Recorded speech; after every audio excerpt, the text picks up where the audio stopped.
My college roommate got married this past summer. There are few people on this earth who I'd drop just about anything for, and Ivor is one of those people.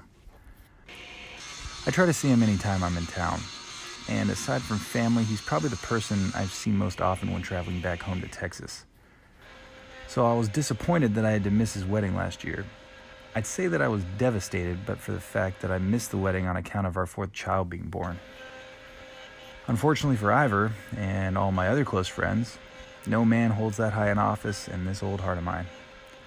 Anyhow, I needed to show him and his bride our love in some way, and ever the classy couple, they had no registry for gifts, only a list of charities that guests could donate to. So I gave it some thought, and I decided to make him and his new wife a chessboard. I decided on this gift for a couple reasons. One, Ivor is a deep thinker, but also the kind of guy who gets his kicks confounding other people. So although I don't know if he's any good at chess seems like it would be the type of game he'd enjoy. Two, I'd never made a chessboard, and I needed an excuse to cut my teeth. Now, I've seen chessboards built in other videos, and I thought it seemed pretty simple and straightforward. You find a couple pieces of nice lumber you want to use, you cut them into strips, you true up the sides on the joiner and planer, you glue up the strips, let them dry, cut them again perpendicular to your last cuts, then flip or offset the strips to make a checkered pattern. Simple enough, I thought. So why not make this chessboard a bit more ornate, a showpiece of sorts to display as well? I got an idea from Sean Boyd and modified it a bit. Like most things in life, this process was not as easy as I had anticipated. For starters, my planer doesn't like ash. You can see some checking on the surface of the wood. I figured the only way to avoid that in the future is sharpen the blades on my planer, but that's a lot of work. Also, I should have been more selective with the walnut that I bought. I was pretty limited in the amount of usable wood due to impurities on the board, so I couldn't afford to mess up on many of the cuts. Well, I didn't mess up a cut, but I tried to get away with an imperfect strip, and I didn't like the result after planing it. So I cut both those pieces out and added new strips. Once I had two sides the way I wanted them, I sanded and glued and sanded. Now that I had a striped board, all I needed to do was cut perpendicular to the stripes. So I cut down the center, cleaned up that cut on the joiner, then started ripping strips to width on the table saw. I'll add here that I used one table saw for the first cut and another table saw for the remaining cuts. This was because I already had a jig for the first table saw and it wasn't compatible with the nicer table saw. So that's the reason I felt it necessary to clean up the first cut on the joiner. My old table saw is just not as accurate or stable as my cabinet saw. I'll also add that I used 7 1/4 inch blades meant for a circular saw for all these cuts because the kerf is much thinner, meaning I didn't waste as much material during the cut. With the pieces cut, I flipped every other piece to create the checkered pattern, then I used glue and biscuits to glue the whole thing together. Now that I had the whole thing glued up, I needed to trim the excess off the edges. I purposefully made the outside strips a bit wider than the interior strips for this purpose. By doing this, I could make a consistent clean cut at the end instead of trying to get everything perfectly aligned at each step. Okay, so at this point I knew that I wanted a design on the back side of the chessboard.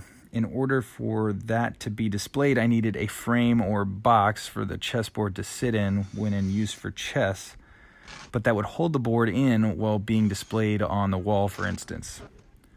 So with that in mind, I knew I was designing a frame, and that frame and the chessboard needed a bevel or two. The board would get a single bevel, whereas the frame would get two bevels, one on top and one underneath or inside. I know it sounds funny, but hopefully this visual makes it as clear as mud. Side note, I made this 3D design after the fact, so it's not a perfect representation of the finished product. I'll also add that had I done this model beforehand, it would have made designing and cutting much faster. But I like to design on the fly, and this project was more conducive to that process, in my opinion.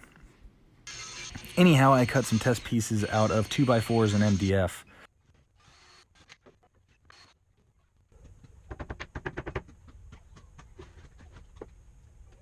I decided on a 13-degree bevel. The frame would be made of roughly 3" by 1.5" cherry. Once I was satisfied with my angles and rough measurements, I cut the cherry.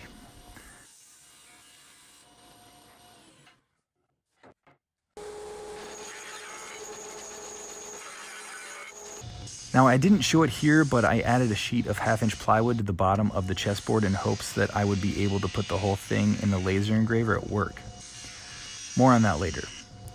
Anyhow, in order to make the bevel on the underside of the chessboard, I cut a rabbet on all 4 sides and added cherry strips. I figured this would really bring the piece together.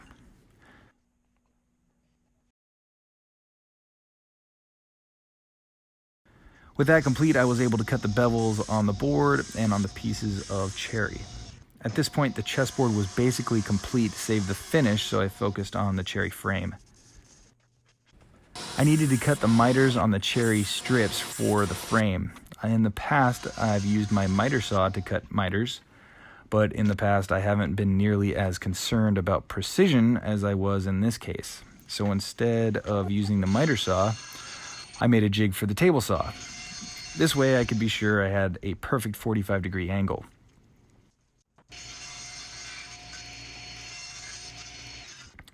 Once I had the miters cut, I dry fitted the frame and tested the fit of the chessboard.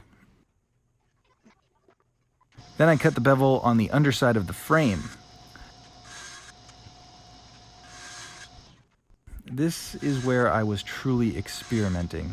I needed a bevel on the underside that allowed the chessboard to sit flush and secure if this frame was ever to be hung on the wall.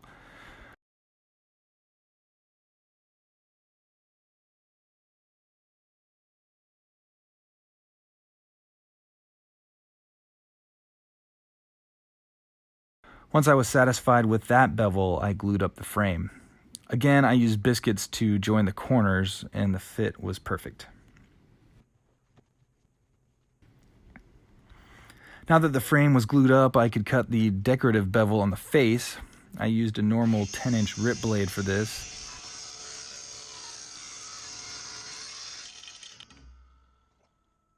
The first pass on all the faces was pretty nasty. The blade really burned up the wood. So I needed a second pass to really clean up the face of the bevels.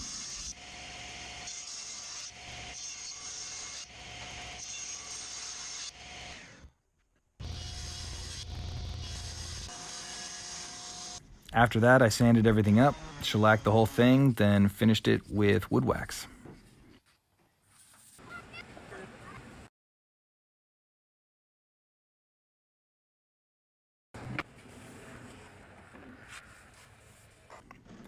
Lastly, I routed a dovetail groove on the backside of 2 sides of the frame in case someone ever wanted to hang this on the wall.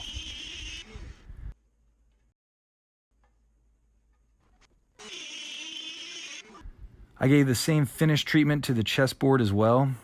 The baby approved.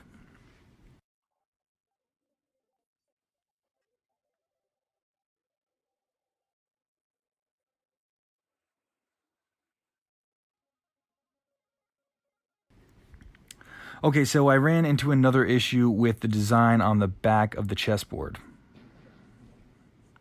I wanted to be able to burn an image directly on the plywood, but I wasn't sure how big a piece the laser engraver at work could take. It turns out the tallest the piece could be was 12 inches, so I got my image and had it burned on a smaller piece of 3/4" poplar that I'd add later. This isn't the image that I wound up using. I asked Ivor on the sly for a high-definition picture that he and Sarah both liked and used that one instead, but this at least shows the process of the laser engraver. I did a lot of testing with the image settings to get the finished picture just perfect. I probably should have referenced this video when doing my measurements. Oh well. So I had 3 versions on one piece of poplar. I finished them all with clear spray paint, then picked my favorite one. I cut that one out and cut a rabbet along all 4 edges with my table saw to inlay into the chessboard. That rabbet allowed me to be less than precise when routing out the hole to receive that inlay, since there would be a large overhang. So I finished the backside of the chessboard, then routed out the hole. I made the hole slightly larger than it needed to be so I could move the picture board around to center it.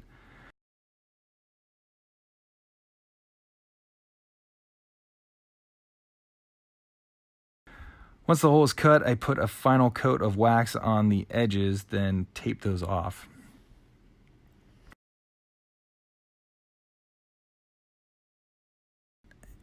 So I glued that piece in and left it under weight to dry overnight.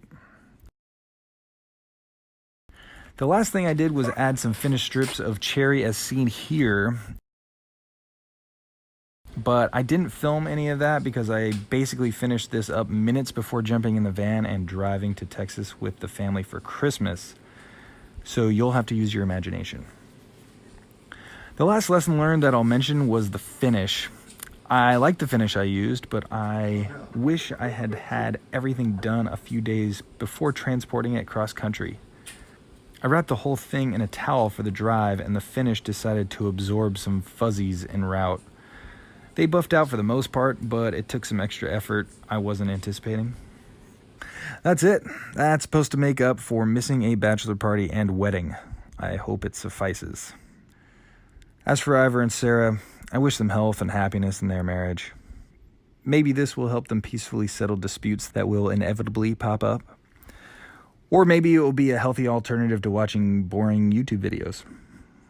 Only time will tell. Good luck, guys. Thanks for watching.